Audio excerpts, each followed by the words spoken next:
I was born in Florida, and I was raised there for the first half of my life. I was brought up in a very Christian lifestyle, a Christian home. Me and my family are very musical, and I was younger, and we always played music. We were always on the worship team, and my mom would play piano and sing. My dad would play guitar and sing. When I was about 9 years old, we moved to Texas. I didn't want to come. I didn't want to leave the place that I was brought up in, the place I was so used to, I was so comfortable with. And they decided to enroll me in private school, a Christian private school, whenever we first lived here. And I was homeschooled up until that point, so I had no idea what I was going into. I didn't fit in very well at that school. I was just very judgmental, and no one really liked me that much. 2 years later, I decided to go to public school. I just had to get away from that private school. I wasn't doing well there. I didn't have any friends, and I just wanted so badly to fit in. There was no one really that I saw that had God in their lives and that implemented Him in the center, and no one was raised the same. I just didn't see God anywhere. And I struggled a lot with fitting in, and I just wanted people to love me so bad. But I just started kind of gravitating towards these kids, these people that I wanted to love me and I wanted to accept me. The transition from my 6th and 7th grade year, it was in the summer, my parents sat me down and they said, we are going to get separated. I didn't really know how to handle that. I was that kid who everyone felt sorry for, and I completely buried any emotion that I had. And I became very angry, and I was hurting, but I just buried everything. I didn't show anything, and I just put up a wall. I was in 7th grade. I didn't fit in anywhere in school, and I just struggled. I just felt like no one cared about me, no one loved me. My dad decided to attend a new church, and he invited me to go with him. And my first thought was, of course, I'll go with you. I want to go and see this new church and meet new people. And I went with the intention of trying to impress my friends. I thought it was the absolute best thing ever. I thought these people loved me. I thought these people cared about me.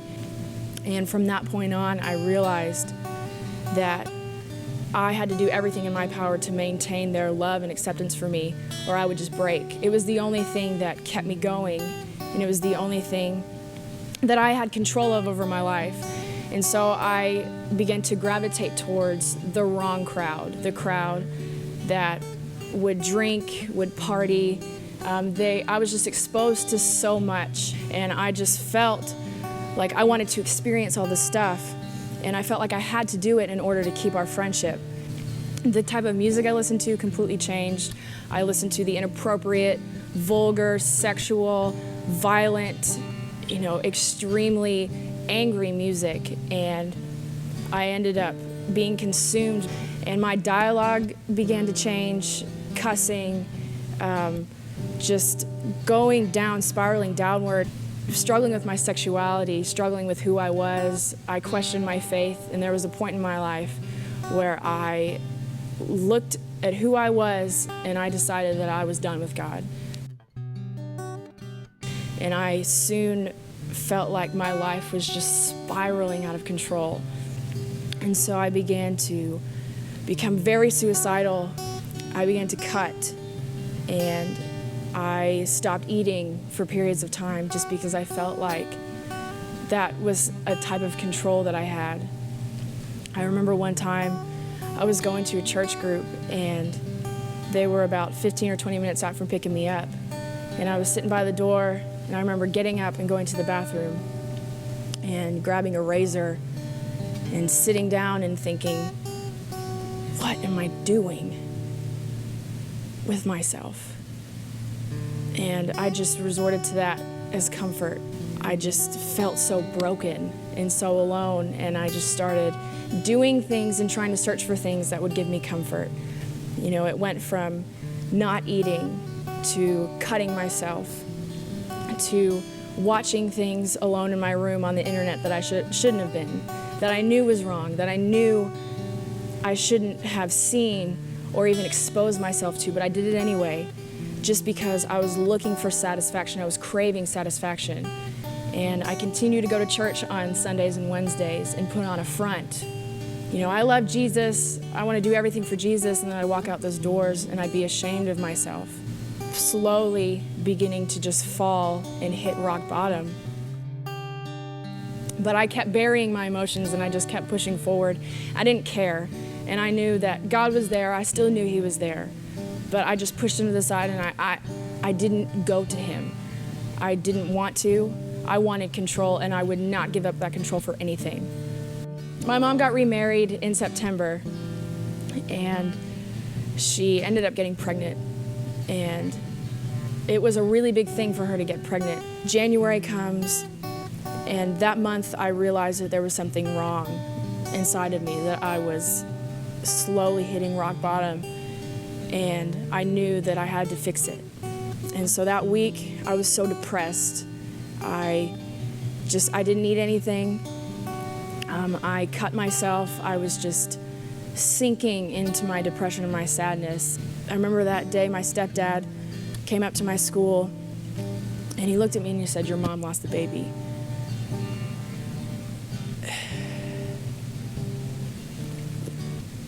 I didn't know what to do.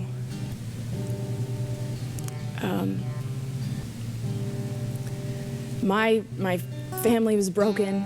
My mom was shattered, and I was just done. I was done trying. I was done living. And I walked into my church that night, and I sat down and I buried my head in my hands, and I felt like, this is it. This is my last day. I can't handle this pain anymore. A lot happened that week, and I walked into my work. I was late. I dropped my phone in the rain. I wasn't even ready for work. I didn't have my uniform on, and I went to the register. I was shaking. I didn't eat anything that day. You could clearly see that there was cuts on my arm, and I was just so broken, so emotional. I didn't know what to do with myself, and I just kept it hidden. And I went home that night looking through my mom's medicine bags and cabinets to try to find pills so I wouldn't have to wake up again.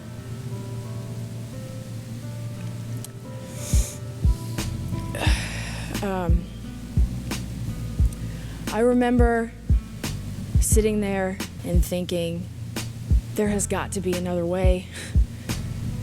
And I believe in my heart that was God speaking to me. There has to be another way. There's another way for you. And I walked in to my church that next week, and I sat down during the worship service, and I remember hearing this voice in my head, go tell somebody what's going on with you. Nobody knows, and you need to tell somebody about your suicidal thoughts, about your struggle with your sexuality, about your cutting, about your abusive patterns. You have to tell somebody or you're going to die.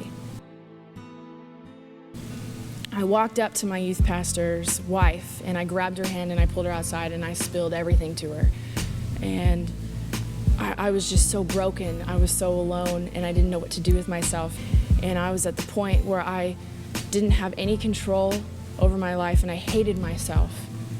And me telling her what I was going through, it was a release. And, I told her, but there was still something missing, and I still had to do something, and nothing was fixed. I just told her, and I tried to bury everything down, and she looked at me after I told her everything, and she said, "Sabrina, you need to go tell your parents." And I immediately thought, I was like, no way am I telling my parents what happened. No way are they going to know what I'm struggling with. I told you, that's enough.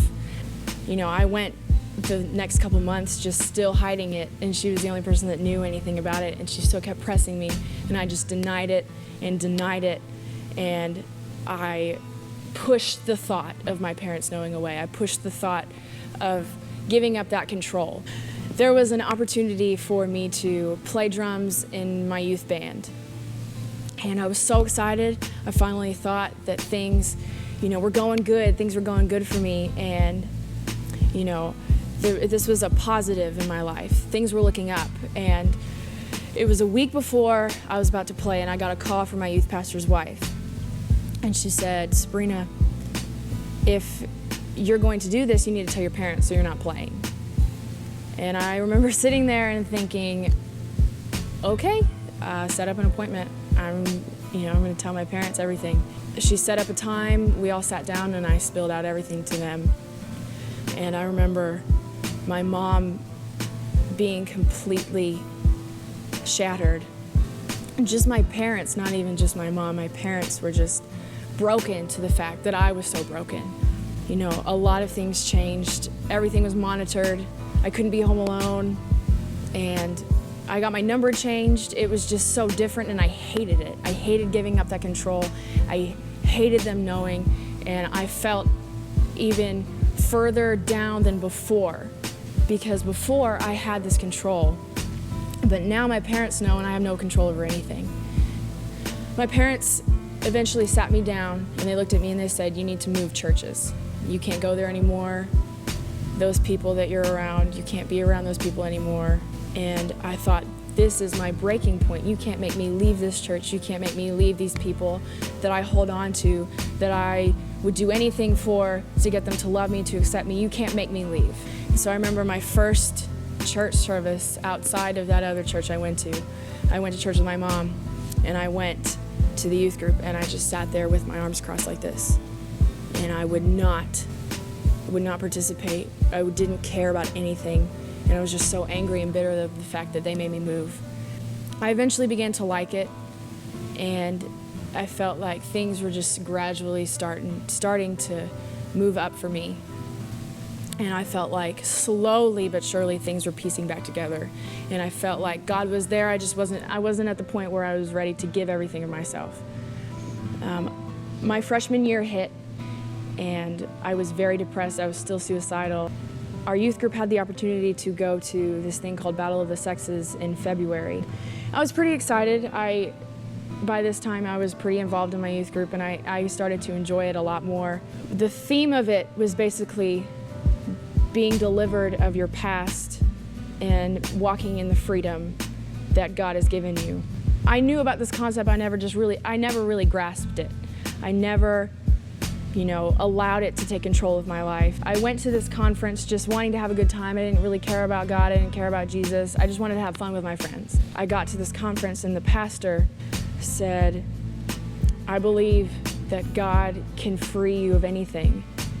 And we went into a worship song, and the lyrics just really spoke to me. And I remember thinking in that moment and sitting there and saying, God, I'm giving this to you. I can't do this anymore. I can't walk in this misery. I can't walk in this pain and this shame that I'm carrying of all my past, of my addictions, of my suicidal thoughts, of my struggles with my sexuality. And the moment I prayed that prayer, and the moment I finally released control of my life, I felt this overwhelming peace just cover myself. And I've never been the same since. And I know that God's hand was over me in that very moment, and I was set free from my past. I was reborn and rebirthed into a different person again. I was saved when I was younger, but this time I rededicated myself to God. And from that point on, it became a mission, a new mission of mine to be everything that God has called me to be. And it's not always easy. It wasn't easy for me coming from even that point of rededication to where I am now. It's still a struggle. It's still something I have to work through. But I know that God has an ultimate plan for me. I never even thought that I could be used in that way. I never thought that God would allow my story, or allow what I've been through, and turn it into something good. Looking back at where I was and looking at where I am now, I have just done a radical change, and I've just allowed God to lead me through. And I thank God every day for the opportunity for me to wake up and to breathe and to live. Whereas 2 years ago, I almost lost that opportunity in killing myself. I plan on living each day trying to get deeper and deeper into what God is calling me to be and what God is wanting for my life, and not what I want. I have to give up control and allow Him to take position and take the lead over my life, and that's what I've been doing. Worship, I think, is a very precious thing. It's a way for you to connect with God. It's a way for you to express yourself and to be totally wrapped up in God's presence. I love to play, I love to sing. It's something I'm so passionate about and that I love with all of my heart, and I feel like God has used me in the area of worship to help connect with other people and help them connect with God.